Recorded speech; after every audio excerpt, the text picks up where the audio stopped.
Assalamu alaikum, everyone. Welcome if it's your first time at ICCP since Ramadan. Ramadan Mubarak. I hope everybody's having a healthy, happy, and joyous Ramadan and they're able to get in the worship that they intended for this month. We begin in the name of Allah. Bismillah ar-Rahman ar-Rahim. Alhamdulillah wa kafa wa salatu wa salam ala habib al-Mustafa wa ala alihi wa sahbihi wa man wala. اللهم لا علم لنا إلا ما علمتنا إنك أنت الحكيم العليم. We begin with the statement of the angels to Allah that there's no knowledge except for that which He has bestowed. Surely He is the possessor of all knowledge and of all wisdom. And so we ask Allah al-manshur alayna rahmatak, that He will allow His wisdom to descend upon us. Wanshur alayna rahmatak, and all of His mercy will flow between us and among us. Ya Dhal Jalali wal Ikram, O possessor of all majesty and all dignity and honor.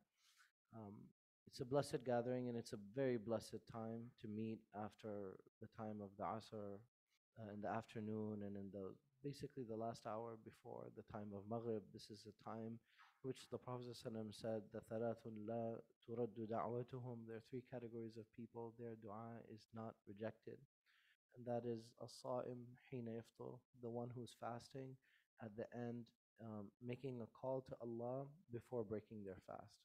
It's one of the things. We go to iftaris and parties and gatherings and we get distracted in greeting each other and we lose sight of actually such a valuable moment. You don't need to say something really long. You can say something very simple.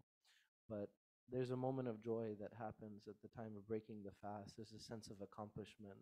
There's the immediate gratification of breaking the fast, but there's something deeper. There's a sense that you fulfilled an obligation to Allah, and you were like within a force field, as the Prophet ﷺ said, "As-sawmu junnah." Fasting is a shield. So it's like you're under Allah's protection, and the only thing that's alike to it is when you complete the Hajj and you're at the very end of the Hajj and you feel like you're ending, so you should be sad. It's like Tawaf al Wada. When you do that final Tawaf, it's kind of bittersweet. But when you finish the Hajj, it's not bittersweet at all. It's just sweet because you feel like I did it. There are a lot of high fives involved, right? And everyone's hugging each other because there's a sense of like I fulfilled my intention. So I hope we have that. That's the backdrop. That's very positive energy is what I'm trying to say. Because I think a lot of times we get so bogged down in the month of Ramadan, like, oh, I thought I was gonna have more time. Like, no, you work 50 hours. Like you have school, you have exams. It's If you're looking for quantity, you're always gonna set yourself up for disappointment because you're never gonna read as much of the Quran or attend as many classes or come to the masjid as many days as you intended, right? So if you like, well, my intention was this and I'm doing less than my intention, then you're setting up yourself for failure, right? If the goal is quality and connection, then that's something that you can aspire to and you won't feel that sense of defeat, which I think is a very negative energy and it prevents people from really ascending in the month of Ramadan. And in that vein of thinking, this book of Imam Abu Hamid al-Ghazali, it's not really the translation. The author, the translator, he calls it Path to Sufism, but it's not really about Sufism at all.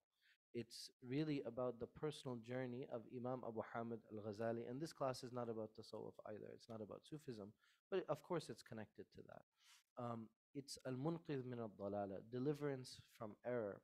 And this is an introduction into the life and the ideas of Imam al-Ghazali. It's impossible that in 4 sessions we're going to cover all of his thought, but we're going to convey his most important ideas. And if you'd like to study Imam al-Ghazali in depth, um, then there are lots of opportunities to do so. I expect that Dr. Tariq al-Gawhari will be joining us in the very end of the session. He's a wonderful resource. He's a much greater expert in Imam al-Ghazali than I am. And Chavez is here too, so we can pick his brain because he's read probably more Ghazali books than I have. Um, but we want to take a holistic view, right? We're not just talking about Ghazali, we're taking his ideas and we're trying to fit it within the bigger spectrum of ideas. And why are we choosing this? It's because Imam al-Ghazali is probably the single most influential Islamic thinker in history. Sounds like a big statement. I'm not saying it lightly because there have been other great scholars. In my opinion, there have been greater scholars than him, right? He's not the biggest scholar that has ever walked the face of the earth. That's not him. But he is the greatest thinker. Why? Because he refuted all of the challenges to Islam during his age, and as a result, he was named Hujjatul Islam, the proof of Islam. And Imam al Ghazali is the key figure for a person who has a crisis of faith, someone who has doubts or is questioning, or even if you want greater certainty. He poses in the beginning of the book the question that he's always been a person who isn't just a follower. He's not a sheep, which is how we would translate it today. You know, he always thinks independently and arrives at his own decisions, and he always challenges ideas, and he doesn't just follow tradition blindly. And then he mentions the hadith connected to that, which we'll get to. Last year, we talked about a couple of his statements. One of them that we mentioned is that knowledge without action is a burden, and action without knowledge is misguidance. Right? And this is one of the key statements he says in Ya ayyuhal walad, and he has similar ideas here. He's also said that to get what you love, you must first be patient with that which you hate. So, in order to receive that which you love, you have to be patient with what you hate. And this is a very different way of approaching spirituality. We've talked about this in the Wednesday session. We have this spirituality program here throughout the year in which we talk about the hikam, the aphorisms of Ibn Ata'illah, about how you can't chase a sense of spiritual ecstasy, a sense of spiritual connection itself. Because then what happens is your emotional state becomes the goal, right? And that becomes your aspiration, is to achieve a certain state. Rather, genuine spirituality is to witness reality, right? And the greatest reality, of course, being the knowledge of Allah subhanahu wa ta'ala. So if your goal is spirituality rather than Allah, then your spirituality will fall short. And this is a very, very important concept in Islamic spirituality, and this is where we diverge from other faith traditions and other ways. So that's why when people talk about Islamic mysticism, has anyone heard this term? Islamic mysticism is an oxymoron, okay? But this is just my viewpoint. I also don't like the word saint because we have no concept of sainthood in Islam. I don't use that word, right? If we want to translate wali, we just use the word wali. We don't use the word saint, right? But the idea of mysticism within Islam makes no sense because the whole summation of spirituality and especially tasawwuf, what is the number one goal of tasawwuf? I'll ask all of you. Or tazkiyah, or purifying your heart. It is to do what? What are we trying to do? Draw closer to Allah. This is Islam. That's the right, this is all of Islam. But what is spirituality in Islam?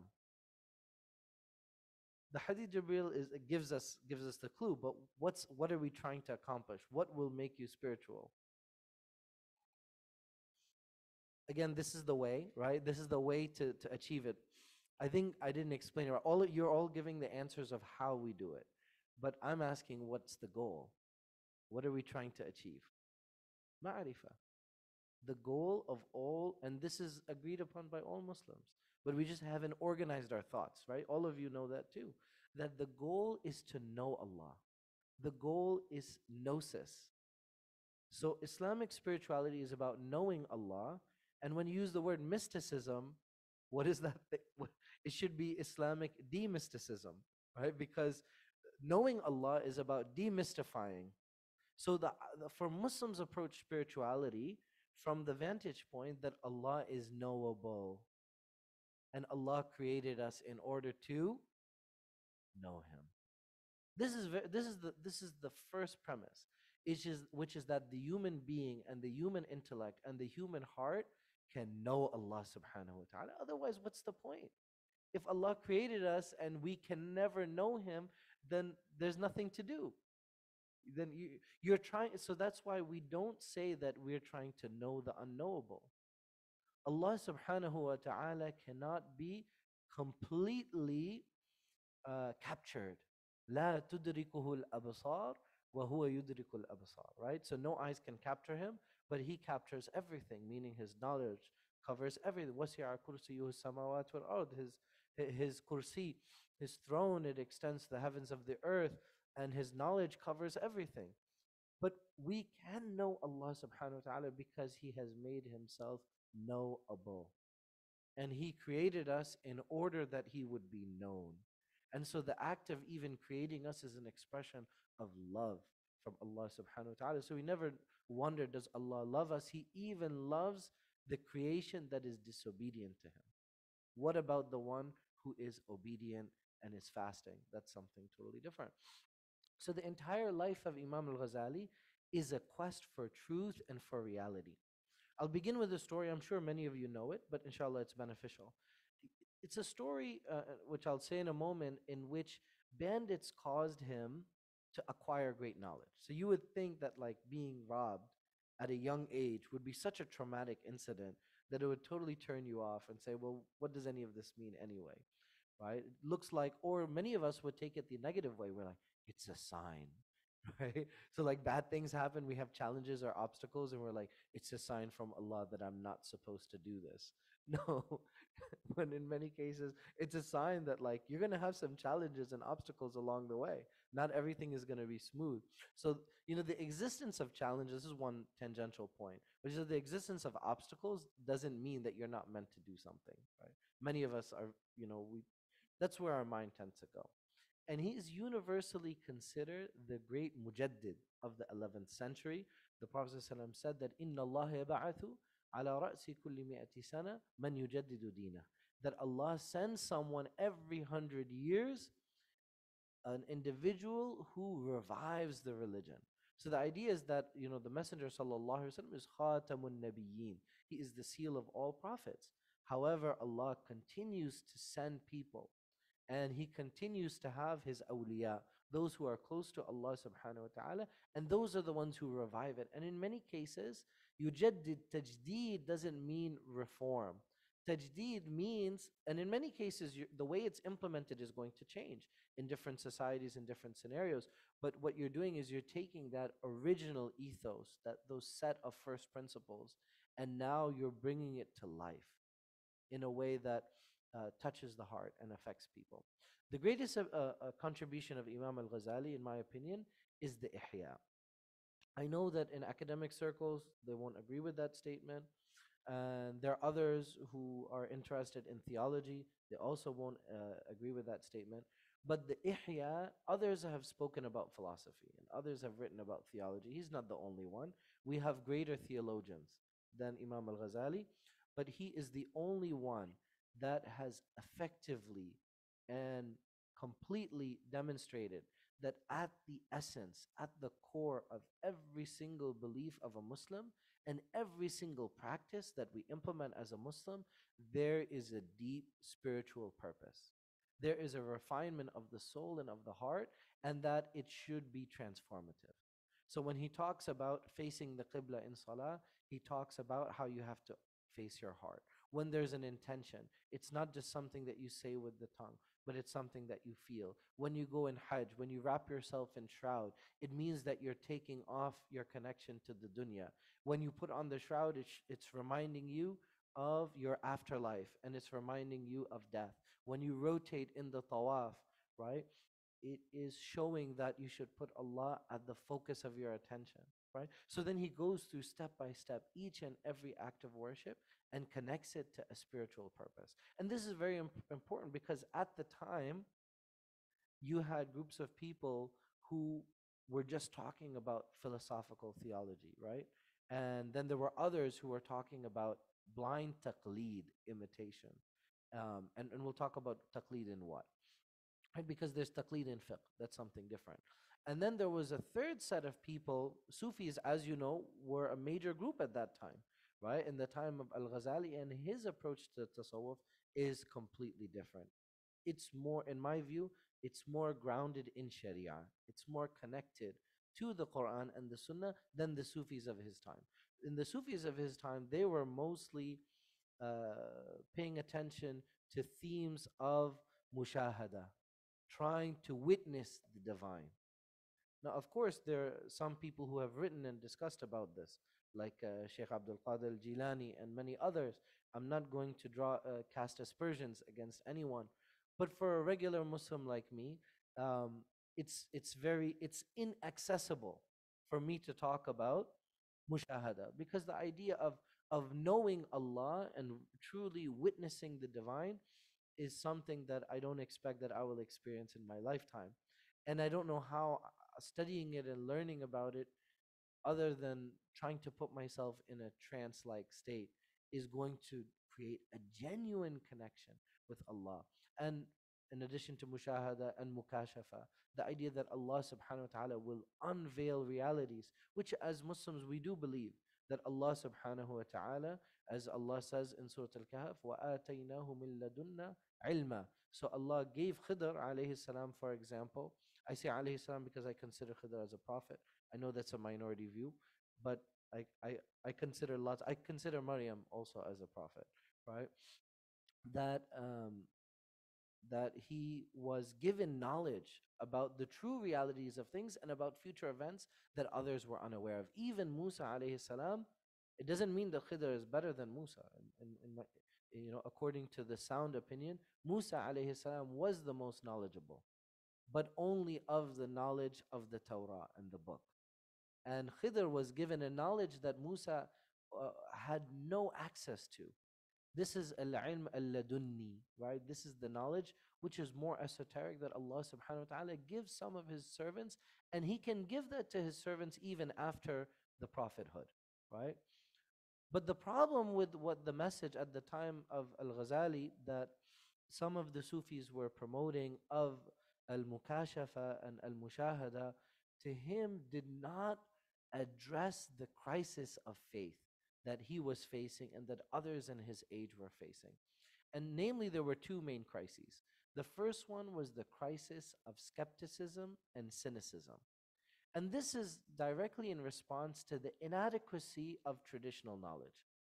And I'm saying this critically because people like myself, Dr. Tariq, we are the products of traditional modes of asanid, right? We learn from one teacher who learns from another teacher who learns from another teacher, right? The traditional knowledge is about studying a text with a teacher and mastering it and then graduating and going to the next test, going to the next phase. And in many cases, in academic circles, they speak very critically of this system because what it does, it engenders great loyalty to prior ways of thinking, right? And it's a very slow moving vehicle. If you want to have a reformation or a progressive movement, then this type of traditional knowledge is not conducive to that. And in that time, there was a great threat, which was the movement of the Batiniya. The Batiniya threat, that's what Imam al-Ghazali talks about. But let me give you a little bit of a historic context. The Batiniya at that time were actually Ismailis. I shouldn't say Ismailis because you're going to think it's the Ismailis today. So I don't want to confuse anyone. But at that time, that was one of the Ismaili branches, right? And it had a lot of followers, and they were also active in a military conflict against the Seljuk Empire, right? And the Abbasid Empire first. The Seljuk came later. And so Imam al-Ghazali faces a crisis of skepticism, of cynicism. He's examining the path of Kalam. And he studies under Imam al-Juwayni, who arguably is the greatest scholar of that time. Right? And Imam al-Ghazali after him is, I think, definitely the greatest scholar of his time. Right? And so he studies the path of Kalam, right, of theology, which is designed to refute falasifa, right? The Greek oriented philosophy. And he also examines the path of the Sufis. And for academics, if you study Imam al Ghazali in an academic setting, in a university setting, you are only going to hear about this first crisis because that is the crisis that they're interested in. They're like, oh, him and Ibn Rushd, they're duking it out, right? So he writes the book, Tahafatul Falasifa, the incoherence of the philosophers, talking about how they think they're so logical, but they're not really because everything is just axioms and they make assumptions and they talk about certainty, but it's like it's a house of cards built on nothing. I'm grossly oversimplifying, right? The argument is like a huge book, right? And then Ibn Rushd, he writes another one. So it seems a little petty, but it's kind of humorous. Then he writes like Tahafut al-Tahafut, about the incoherence of the incoherence. And actually this you know, this conflict between Ibn Rushd and him is actually very helpful to Imam al-Ghazali, because Imam al-Ghazali actually wins. It looks like he's winning.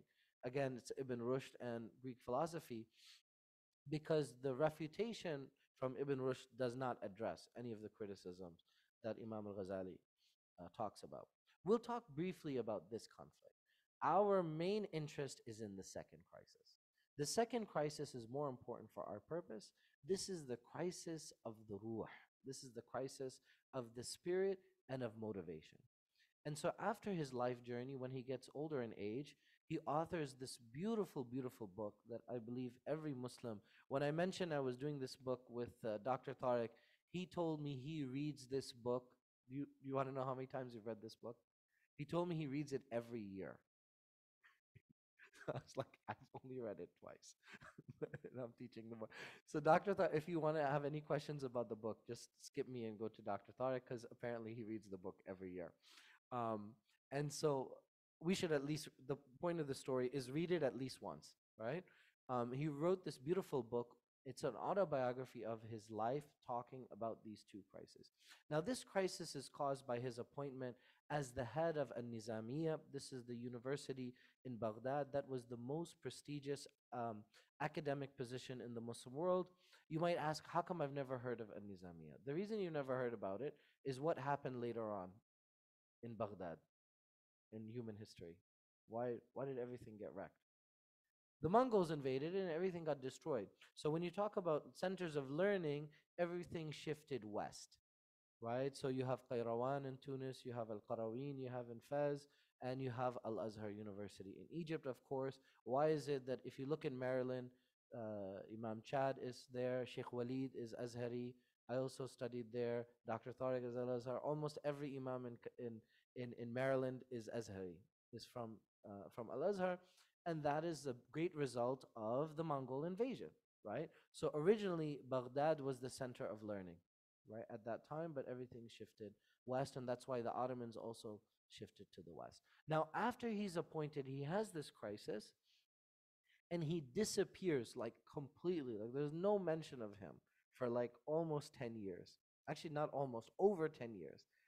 Now, the amazing thing is that when he emerges, he has a pile of books that he's written, and it's his most productive period, and that is when his greatest books were written. And this is the period when he wrote the Ihya, which is a masterpiece. And arguably, I mean, I'm not in this field, but people who edit these books know that there are multiple versions of the Ihya Ulumuddin, and they're all arguably authentic. What happened was, as he was working on the book, he kept updating it and changing it, as they didn't have Microsoft Word, so you couldn't track your changes. So, they kept updated in different manuscripts.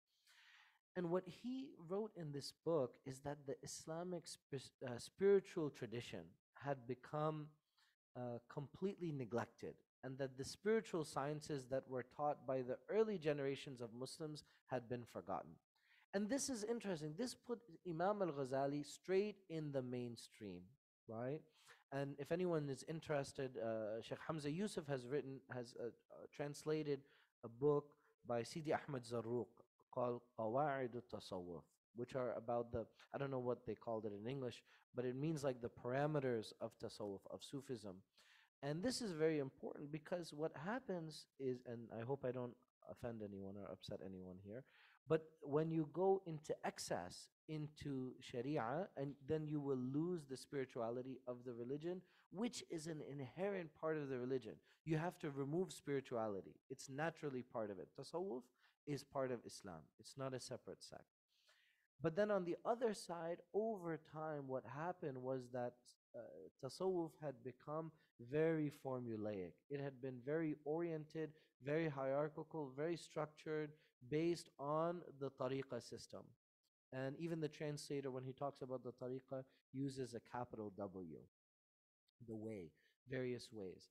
And so, according to Imam al Ghazali, and I concur with that, but I don't think this is the only opinion, this is one opinion, which is that actually what ends up happening when you blindly follow your Sufi sheikh and your tariqah without paying attention to the early generations of Muslims, you will actually lose some of the spirituality of the Salaf.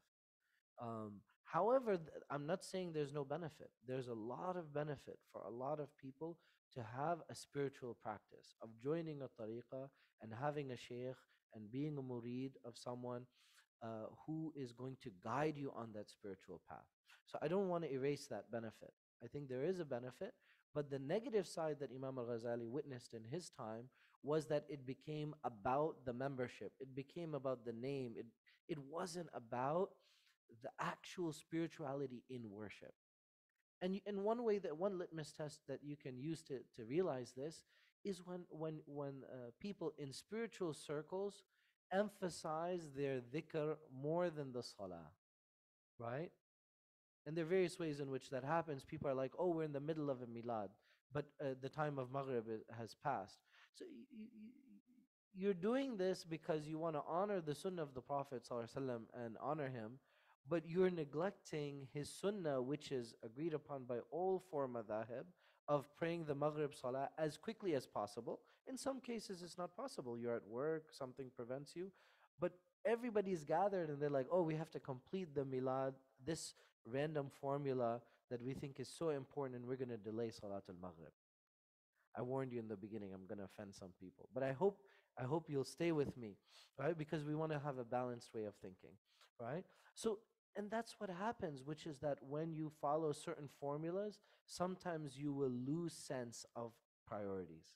You will lose what's important and what's not important. And in the view of Imam al-Ghazali, the Sufis of his time, they had lost. They had the right goal. They were looking for ma'rifah, gnosis, a connection with Allah subhanahu wa ta'ala.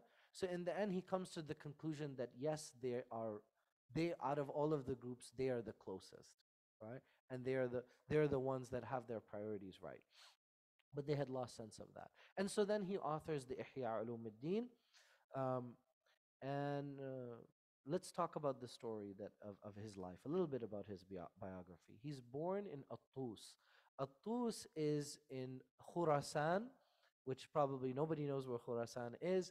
That's in northern Iraq towards the side of Afghanistan. So a lot of people don't know. I meet people who are Afghan sometimes and say, "Oh, that's the land of Khurasan and that's where Imam Abu Hanifa is from." And they're like, "What? Imam Hanifa is from Afghanistan?" Everybody says he's from Persia. But the borders that we're following today are very different from the historical borders.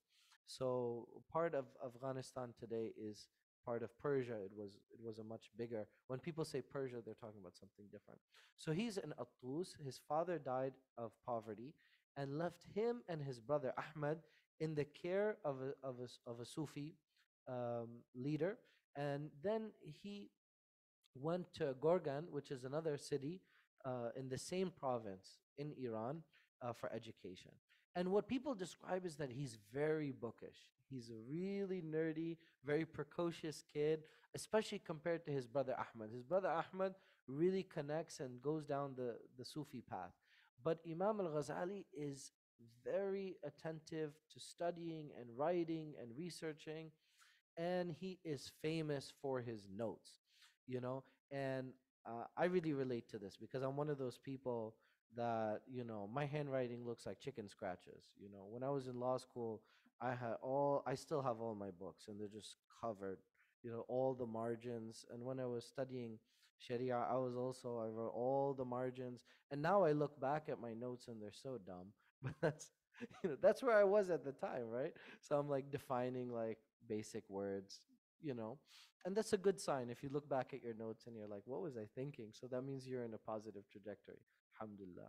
And so Imam al Ghazali was similar. He had years and years of notes. He had collected over 5 years of notes and books. And he was worried when he saw the bandits that they're going to take away everything that I have. That is his life's most treasured possession, are his notes, his knowledge. And the bandits, they take all of his stuff, and then he tells them, he says, there's so much knowledge contained within these books, between in these notebooks, at least, and there's no benefit for you. What are you going to do with them? And please give them back to me. And the leader of these bandits, unknowingly, right? This is really the turning point in the life of Imam al Ghazali. He says, you claim to know, but in reality, you lack any knowledge. Because when I take knowledge from you, you're left without any knowledge. And instead of learning by heart, you've left all of your knowledge on the pages of your notes, right? And this is why they say, in Arabic they have a saying that al-ilmu fil ra's wa laysa fil kurras, that knowledge is in the mind, it's not in the notebook. And so Imam al-Ghazali, he reflects on this and he thinks not about the bandit, but about the one that puts those words on his tongues. And he interprets that Allah sent that thief. I mean, look at the perspective. Imagine going through life. When good things happen, you think that, oh, Allah is sending this to me. When something bad happens, that Allah wanted me to heed this warning. So he views it as a warning from Allah. That's how he interprets it. And within 3 years, he memorizes all of his notes, and he's not dependent on textbooks anymore.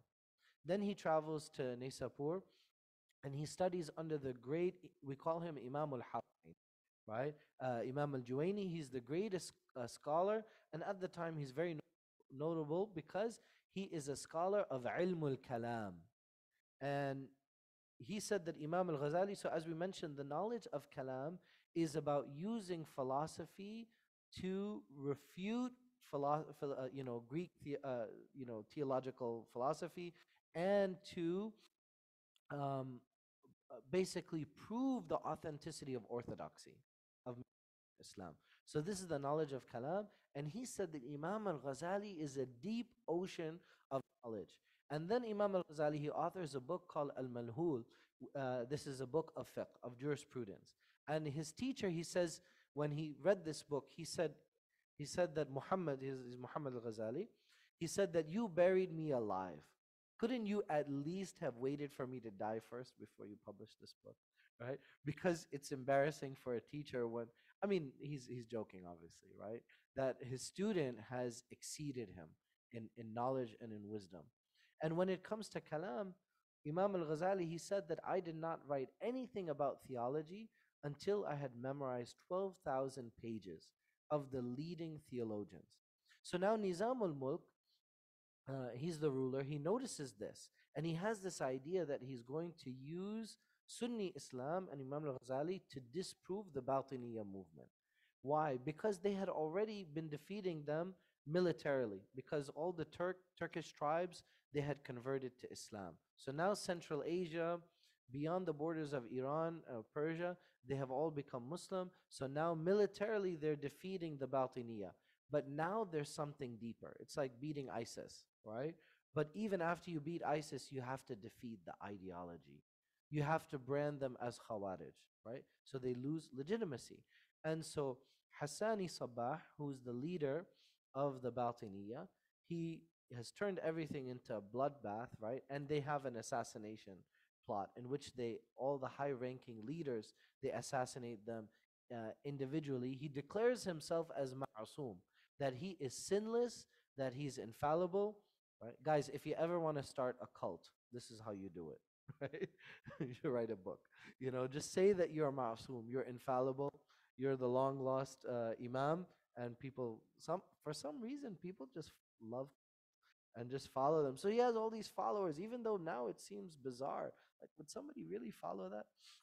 So Nizam al-Mulki invites Imam al-Ghazali to Baghdad, which is, basically the most populated city in the world, which all these universities are centers of learning, and he's teaching over 300 students. He learned Greek while he was there, because when he was in Nishapur with Imam al-Haramain, he didn't study that. He does research in philosophy, and what does he notice? He realizes that there are imperfections in the philosophy of Aristotle, Socrates, and Plato. And he said that it's dangerous because it creates doubts in our faith. So what he does is he writes a book. Look how smart he is. He writes a book called Maqasid al-Falasifa, the aims of philosophy. Establishes himself, he associates himself with philosophy. He's like, okay, I know what you guys are thinking, right? Before he starts debating them. And in his book, this book, he says, Al-Munqidh, he says that from youth to over the age of 50, I never shied away from diving deep into the vast oceans. I wanted to free myself from taqleed. So the concept here that he introduces us is taqleed. In the matters of fiqh, where to put the hands in the prayer, how many takbirat, on the day of Eid, whether to raise the hand in Salatul Janaza. These are matters of taqleed, of imitation. Now, why is it that taqleed is something praiseworthy in matters of fiqh? The reason is we're not mujtahideen. Myself, if I study for the next 20, 30, 40, if I study for the rest of my life, I don't anticipate I'm ever going to be a mujtahid and reach that level of knowledge. I'm always going to be following somebody else. That is taqleed. I'm not synthesizing new rulings myself. Why is it praiseworthy in the domain of fiqh? Because we don't have that level of knowledge, but it's very blameworthy when it comes to eat. When it comes to aqidah and belief, this is very important. A lot of people believe something because someone else has said that. Allah talks about that in the Quran. أَوَلَوْ كَانَ آبَاؤُهُمْ لَا يَعْقِلُونَ شَيْئًا وَلَا يَهْتَدُونَ in Surah Luqman. What if their forefathers were idiots? لَا يَعْقِلُونَ شَيْئًا. What if they didn't understand anything? وَلَا يَهْتَدُونَ. Then they're going to be completely misguided. So you shouldn't believe something blindly. In Islam, we don't believe in blind faith. We don't believe in following tradition and inheriting from the elders. So what he sets off to do is to create foundations of certainty. And he says that the human condition is ignorance of the unseen worlds of Allah. So when we enter into the world, we don't have knowledge of al-ghaib, of the unseen. However, Allah has instilled within us the organs of perception. So we have al-hissiyya, right? So we have al-hiss, the sensory. Allah subhanahu wa ta'ala created the human being with the divine design. فَأَحْسَنَ صُوَرَكُمْ. He has perfected our composition. And so each sense is designed in order to give us understanding of the world of created things. So we have a sense of touch. We can feel heat and cold, what's smooth, what's rough. But touch is limited. Touch doesn't allow us to perceive colors, right? So there's a part of reality that's missing. And then it's only sight that allows us to see shapes and colors. So sight is the most far reaching. But sight is limited because you can only see the limitations of, after 100 meters, you're not able to see beyond that. And so hearing allows us, and you can only see in one direction. You can't see behind you. Hearing can hear various different sounds. Taste, that introduces a whole different sense. All of the senses are present, and the sense allows us to experience reality, but that's not the real goal. Some people, they're only existing in the world of the senses.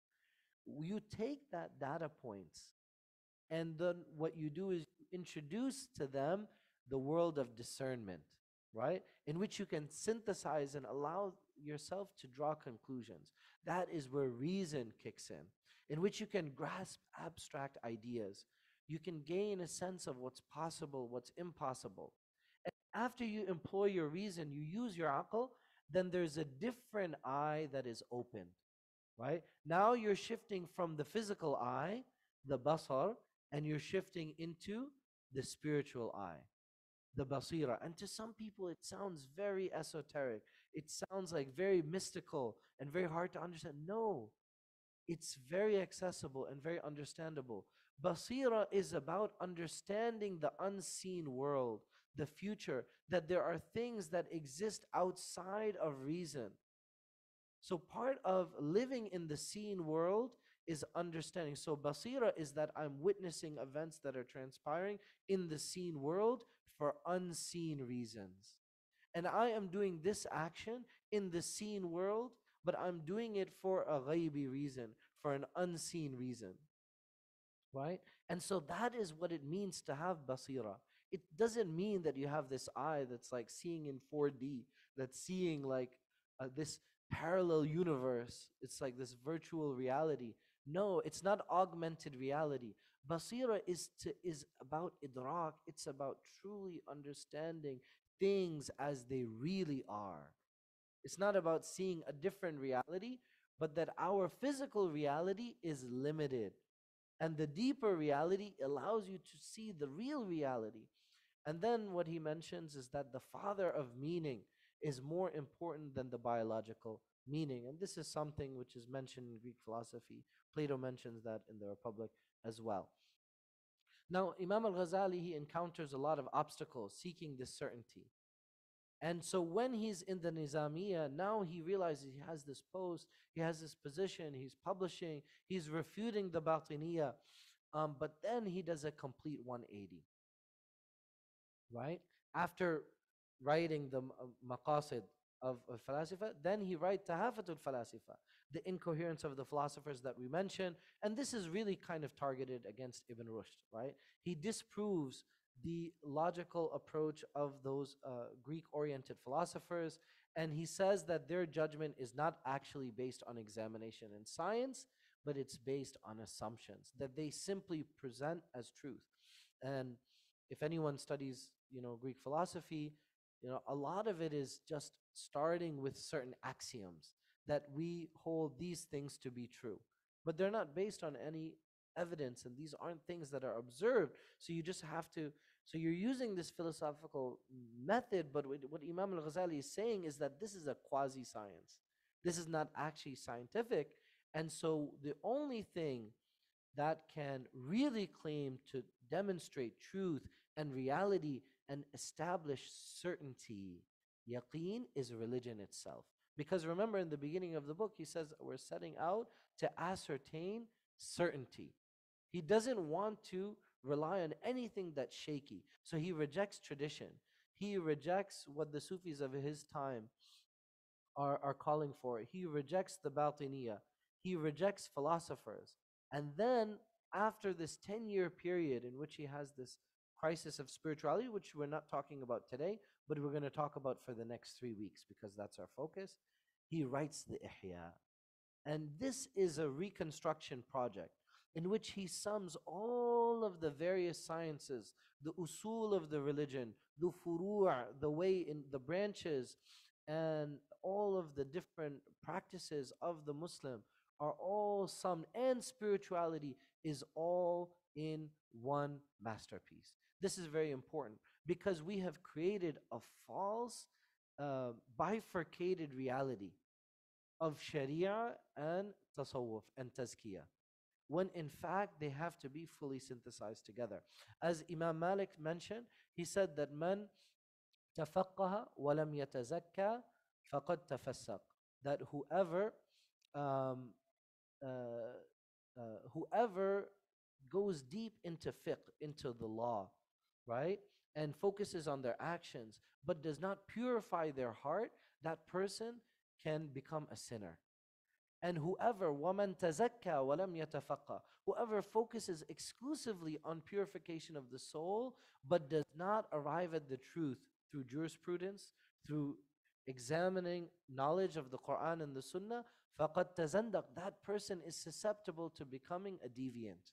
Why? Because you have all this irrational exuberance that I want to experience the spiritual ecstasy. I want to be with Allah. I want to experience the divine. I want mushahada. I want mukashafa. But in reality, you don't know how to do it. You don't have a roadmap. You have no guide. So you can easily deviate. Somebody says, oh, do this. And you're like, oh, that looks kind of cool. I'm going to do that. Right? So there are Muslims who just want to emulate what others are doing because it looks like it's going to give them spirituality. And that can take you away. وَمَنْ جَمَعَ بَيْنَ الْإِثْنَيْنِ, right? And whoever joins the Sharia and Tasawwuf and spirituality together. By the way, I use Tasawwuf and Tazkiyah interchangeably. So for me, Sufism and spirituality mean the same thing. I don't mean it with a capital S. I mean it with like a small s, right? So if you join these two together, فَقَدْ تَحَقَّقْ, then you will arrive at your objective. And that's why it's very important that if you find a Muslim who is neglecting knowledge of the Sharia, then that person is going to deviate really far away because they don't have any roadmap how to please and worship Allah subhanahu wa ta'ala as He wants us to worship Him. Their ubudiyah is deficient because there's a sense of entitlement to be like, I'm going to worship Allah the way that I want to worship Him. Then you're not actually actualizing your divine purpose, which is وَمَا خَلَقْتُ الْجِنَّ وَالْإِنسَ إِلَّا لِيَعْبُدُونَ. So the realization of the potential of the human being is through ubudiyah, is through servitude. But then likewise, if you On the other side, if you delve into spirituality, but you don't have, I'm sorry, the opposite. If you go into the fiqh and the sharia, but you don't go into tasawwuf, your heart will become harsh. And what will end up happening is even worse. You will start learning things that you don't implement, right? كبر مقتا عند الله أن تقولوا ما لا تفعلون. You might become one of those people who carry the people who carry their books on themselves. It's like a donkey. Allah is drawing our attention to people who have memorized verses and who acquire knowledge, but for them it's information, it's not transformation. So he questions this traditional authority. He sees that the Christian children always grow up Christian, the Muslim children become Muslim. And we all know the hadith that each one is yuladu ala al-fitra, that each child and each baby is born on the fitra. The fitra is not only our nature, it is our primordial nature. It is our natural disposition.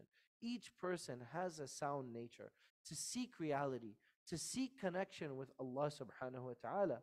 Right? One of the verses Allah subhanahu wa ta'ala says, we recited it in Taraweeh, فَاذْكُرُونِي أَذْكُرْكُمْ. Remember me, I will remember you. This is one tafsir. Another possibility is that فَاذْكُرُونِي, remember me, أَذْكُرْكُمْ, I will remind you of yourself. Right? Because why Allah subhanahu wa ta'ala uses the word dhikr? The Quran is a dhikr, is remembrance. And He tells us, وَلَا ذِكْرُ اللَّهِ تَعَالَى. Allah tells us that dhikr is greater than everything. Why is dhikr? Allah told Musa, وَأَقِمِ الصَّلَاةَ لِذِكْرِ, for my remembrance. So everything is about dhikr.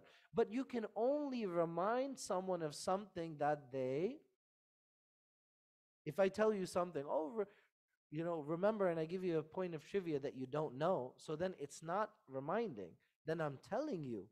But the Quran is not telling, the Quran is reminding. Why is the Quran reminding? Because we already know it. That deep within us, we have a sense of yearning, a sense of longing to have that ta'alluq, to have that connection and attachment to Allah subhanahu wa ta'ala, because we were created to love Allah. The highest worship is ma'rifatullah, is knowing Allah subhanahu wa ta'ala. So Allah gave us an intellect in the human being. So that's why we won't say that Allah is unknowable in that way. Even though we cannot capture, we cannot truly comprehend Allah, right? كُلُّ مَا خَطَرَ بِبَالِكَ فَاللَّهُ خِلَافُ ذَلِكَ. But we are capable of knowing Allah to the extent that Allah wants us to know Him. And so the knowledge is in knowing who the knower is and who it is that you're seeking to be known. That our realization of our divine purpose is to be abid, to be worshippers of Allah subhanahu wa ta'ala. And if you disregard this, if you ignore it, if you attend to other things, if you go down the road of shahawat, of desires, if you follow your hawa, your whims, will you achieve contentment? You might in a moment find joy, you might find happiness, and you might come to the conclusion that that pleasure is happiness. But that momentary pleasure is just a fleeting sense of happiness. Why? Because there will be that sensation in the soul that doesn't go away. Because if you remove Allah subhanahu wa ta'ala from your as your highest aspiration, then you're going to fill yourself with substitutes. And it's not only drugs that people use as drugs. People use entertainment. People use music. People use relationship. People even use friendships. Not only intimate relationship. They fill themselves with people. People are on social media because they want to feel connection. Right? So there's a sense of void, there's a sense of emptiness, and that is not something unnatural. Allah subhanahu wa ta'ala, He created us with a feeling of hollowness because the heart is a vessel. And the heart by its nature is hollow, and the reason is we need to take this heart, we have to take that hollowness, and what do we need to do with it? what do we do with that hollowness? We're not, if we were already full, then we cannot imbibe, we can't take in the love of Allah subhanahu wa ta'ala. So Allah subhanahu wa ta'ala created us as a vacuum, because what do we need to suck in? We have to take in that love of Allah subhanahu wa ta'ala, and that's why it comes and it flows naturally. There's a lot more for us to say, but we'll leave it for the next coming halaqat. Inshallah, we'll complete the whole discussion in 4 halaqat. If it's okay, we'll conclude with أفضل ذكر لا إله إلا الله. We'll do dhikr together. And then before the adhan of Maghrib, I would invite everyone to make dua, because this is the time of istijaba.